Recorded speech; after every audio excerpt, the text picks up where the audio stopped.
বন্ধুরা, আজকের ভিডিওতে আমরা জানবো যে কারাগারে দেবকীর গর্ভে প্রথম থেকে ষষ্ঠ সন্তানগুলি কারা, তাদের কি অপরাধ ছিল যাতে জন্মের পরে কংসের হাতে মরতে হলো। ব্রহ্মলোকে ব্রহ্মার পুত্র মরীচি ঋষির 6 পুত্র ছিল। অপ্সরা তিলোত্তমাকে দেখে কামমোহিত হয়ে ব্রহ্মা তার পিছনে ধাবিত হলে মরীচি পুত্ররা পিতামহ ব্রহ্মাকে দেখে পরিহাস করেছিল। তাতে ব্রহ্মা হকচকিত হয়ে অভিশাপ দিয়েছিলেন, তোমরা অসুর গর্ভে জন্মগ্রহণ করো। অভিশাপ মুক্তির উদ্দেশ্য মরীচি পুত্ররা ব্রহ্মার চরণে মিনতি করলে ব্রহ্মা বলেন, পৃথিবীতে বৈবস্বত মন্বন্তরের অষ্টাবিংশ চতুর্যুগের দাপরে ভগবান অবতীর্ণ হবেন, তার উচ্ছিষ্ট ভোজন করলে তোমরা অভিশাপ মুক্ত হবে। এই ঘটনার পর মরীচির সেই 6 পুত্র অসুর হিরণ্যকশ্যের পুত্র কালনেমি তরাই পুত্র রূপে জন্ম লাভ করেন। অসুরের পুত্র রূপে জন্ম নিলেও পূর্ব সংস্কার বশে তারা ভগবানের উপাসনা করতে লাগলো। সেই জন্য হিরণ্যকশ্যের ভাই ভগবত বিরোধী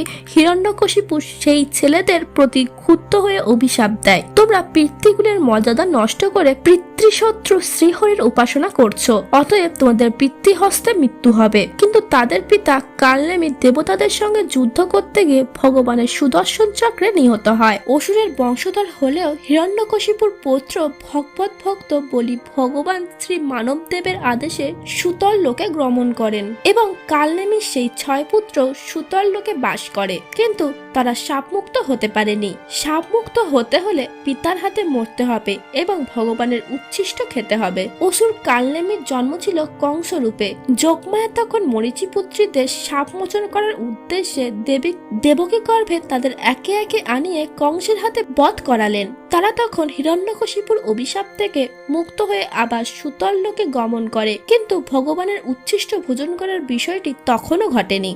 ভগবান কৃষ্ণ দেবকীর পুত্ররূপে জন্মগ্রহণ করেন। তারপর ব্রজলীলা ও মথুরা লীলা শেষ করে দ্বারকা লীলার সময় মা দেবকী একসময় কৃষ্ণকে বলেন, হে কৃষ্ণ, তুমি সান্দীপনি মুনির মৃতপুত্রকে পরলোক থেকে ফিরিয়ে এনেছো, সেই কথা জেনেছি। তোমার অগ্রজ ভাইদের যারা কংসের হাতে নিহত, তাদেরকে কি তুমি ফিরিয়ে আনতে পারবে? তখন কৃষ্ণ সুতলোক থেকে তাদের নিয়ে দ্বারকায় এলে শিশুরূপ থেকে সেই পুত্ররা দেবকী স্তন পান করতে লাগলো।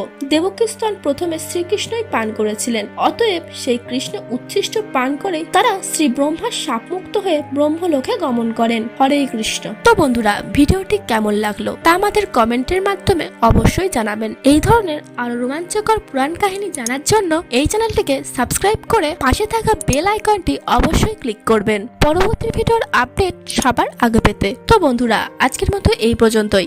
দেখা হচ্ছে পরবর্তী ভিডিওটিতে। ভালো থাকুন, সুস্থ থাকুন, ধন্যবাদ।